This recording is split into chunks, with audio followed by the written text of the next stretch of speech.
Welcome to Penrose Learning, where we make understanding easy. You start by removing variables that mask crosshair behavior. Update both controller firmware and your console, then plug the controller in directly. Once done, disable vibration and any accessibility remapping that could add input lag. Make sure Fortnite is set to a controller preset you can edit pick custom so you can change dead zone and aim assist. These first actions ensure you see real changes when you tweak sensitivity and dead zone. Make sure to save each change before moving on.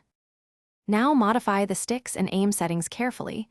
Reduce left and right stick dead zones into the 0, 0-3 to 0, 0-8 range and test in the practice range after each tweak.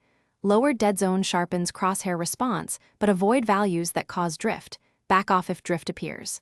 Next, set aim assist strength and range scale to full so the crosshair snaps predictably on console. When you make each change, run 30 to 60 seconds of targeting practice to validate the effect.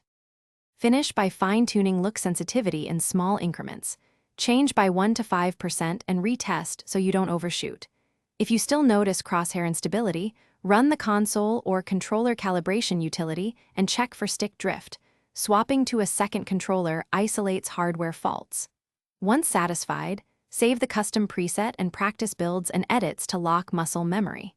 If things go wrong, try a controller factory reset or a different controller. Hardware issues are the most common remaining cause. Thanks for watching. If this was helpful, leave a like and consider subscribing. See you next time.